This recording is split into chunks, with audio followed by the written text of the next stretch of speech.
साल 2026 की वो रात जब हिंद महासागर एक बेहद बड़े धमाके का गवाह बनने वाला था। अमेरिका की सबसे खतरनाक वर्जीनिया क्लास सबमरीन श्रीलंका के गहरे समुद्री इलाके में पूरी तरह खामोश थी। उसका टारगेट फिक्स था और निशाने पर थे ईरान के दो वॉरशिप्स, आइरिस लवान और आइरिस देना।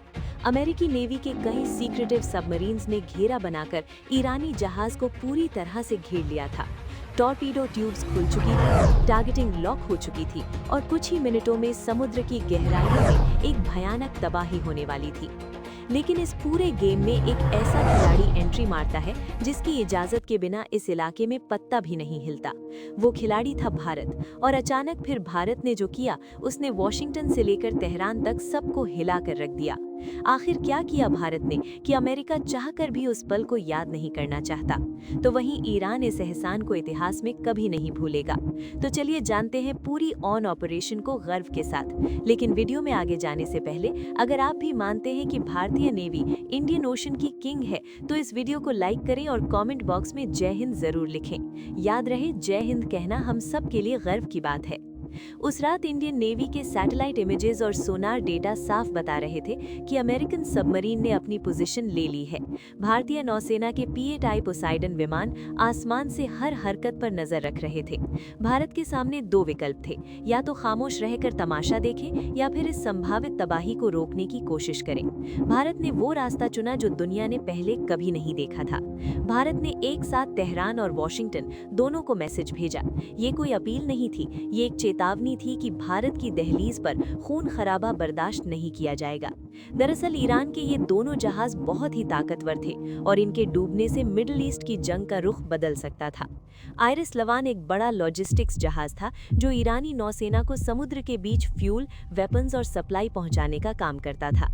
यानी ये वो जहाज था जो ईरान की नेवल ऑपरेशंस को जिंदा रखता था।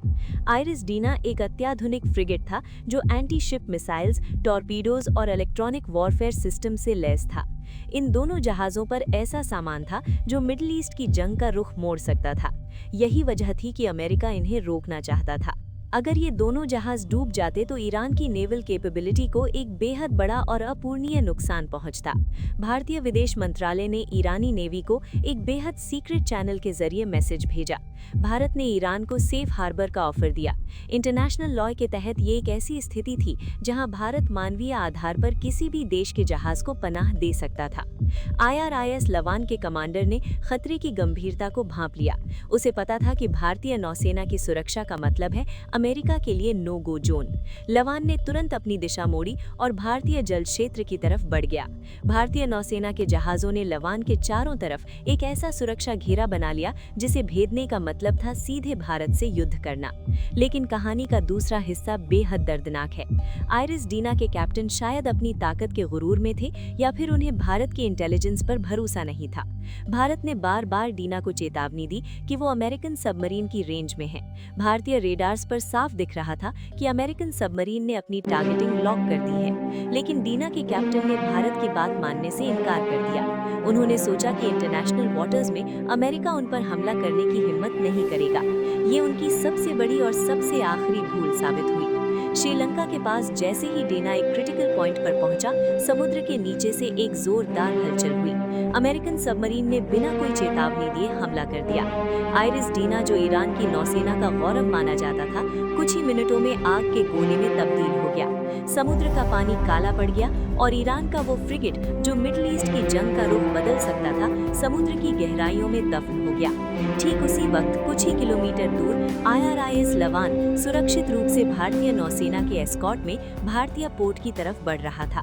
भारत ने एक जहाज बचाया और एक बड़ी तबाही टाली। इस पूरे ऑपरेशन में भारतीय टेक्निकल कैपेबिलिटी का जो प्रदर्शन हुआ वो दुनिया को चौंकाने वाला था। अमेरिकन सबमरीन को ट्रैक करना दुनिया के सबसे मुश्किल कामों में से एक है, लेकिन भारतीय नौसेना के सर्वेलेंस सिस्टम ने न सिर्फ सबमरीन की लोकेशन पकड़ी बल्कि उसके इरादों को भी डिकोड कर लिया। P-8I पोसाइडन, जो अमेरिका से ही खरीदा गया है, उसने इस ऑपरेशन में अहम भूमिका निभाई। ये वो आयरनी है कि अमेरिका के ही हथियार से अमेरिका की चाल को भांपा गया। भारत ने सेफ हार्बर का जो कार्ड खेला वो किसी मास्टर स्ट्रोक से कम नहीं था। इससे अमेरिका भी भारत पर उंगली नहीं उठा पाया, क्योंकि हमने इंटरनेशनल लॉज का पालन करते हुए एक मानवीय संकट को रोकने का दावा किया। विदेश मंत्री एस जयशंकर ने जब इस घटना का जिक्र किया तो उनके शब्दों में एक अलग ही आत्मविश्वास था। उन्होंने साफ कहा कि भारत ने अपनी जिम्मेदारी निभाई। हमने ईरान को बचाने की कोशिश की, क्योंकि हम इस क्षेत्र में स्थिरता चाहते हैं, लेकिन जो हमारी सलाह नहीं मानता उसे अंजाम भुगतना पड़ता है। जयशंकर साहब का ये बयान सिर्फ ईरान के लिए नहीं था, ये अमेरिका के लिए भी एक साफ मैसेज था कि भारत की दोस्ती का मतलब आंखें मूंद लेना नहीं है। अमेरिका ने भी बाद में दबे स्वर में भारत की इस भूमिका को स्वीकार किया, क्योंकि उन्हें पता था कि अगर लवान पर हमला होता तो भारत अमेरिका रिश्ते ऐसे मोड़ पर पहुंच जाते जहां से वापसी मुमकिन नहीं थी। इस पूरे घटनाक्रम में सबसे बड़ा सवाल ये है कि क्या होता अगर भारत दखल न देता।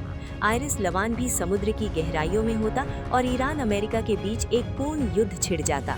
हॉर्मुज़ बंद हो जाता, तेल की कीमतें आसमान पर पहुंच जाती और पूरी दुनिया की इकोनॉमी एक बेहद गहरे संकट में डूब जाती।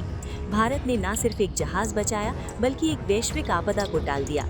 यही वो चाणक्य नीति है जो भारत को बाकी देशों से अलग बनाती है।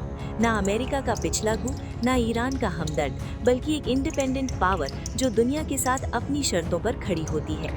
श्रीलंका की स्थिति इस पूरे एपिसोड ने कटघरे में खड़ी कर दी। उसके ठीक बगल में ये सब हो रहा था, लेकिन वो पूरी तरह बेबस था। चाइना ने श्रीलंका में अपने पैर जमाने की बहुत कोशिश की है, Hambantota port, belt and road investments, लेकिन जब असली संकट आया तो ना चाइना काम आया, ना श्रीलंका खुद कुछ कर पाया। काम आया तो सिर्फ भारत का वो अटूट भरोसा और ताकतवर नौसेना। ये चाइना के लिए एक बेहद बड़ा झटका था। उसने अरबों डॉलर लगाकर हिंद महासागर में इन्फ्लुएंस खरीदने की कोशिश की, लेकिन जब वक्त आया तो उसकी सारी इन्वेस्टमेंट बेकार साबित हुई। हिंद महासागर में असली बॉस कौन है, ये दुनिया को एक बार फिर साफ हो गया। आइरिस लवान का भारतीय पोर्ट पर लंगर डालना एक ऐतिहासिक पल था। ईरानी क्रू को भारत ने जो सुरक्षा और सम्मान दिया, उसने दोनों देशों के रिश्तों में एक नई जान फूंक दी। चबहार पोर्ट में भारत का इन्वेस्टमेंट, IASTC कॉरिडोर में भारत की भागीदारी और अब ये नेवल रेस्क्यू, ये सब मिलकर भारत ईरान रिश्तों को एक नए मुकाम पर ले जा रहे हैं। सऊदी अरब, UAE और ओमान जैसे देशों ने देखा कि किस तरह भारत संकट के समय अपने पार्टनर के साथ खड़ा रहता है। चाइना की मीठी बातों से ज्यादा भारत की ठोस कार्रवाई पर इन देशों का भरोसा बढ़ा है।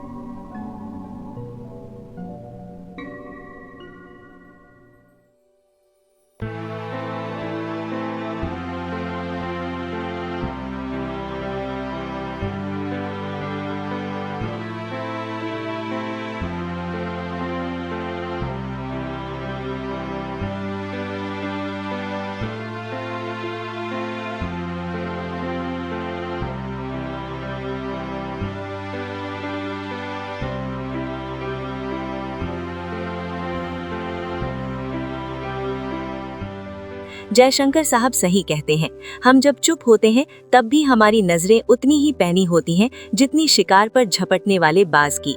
चैनल को सब्सक्राइब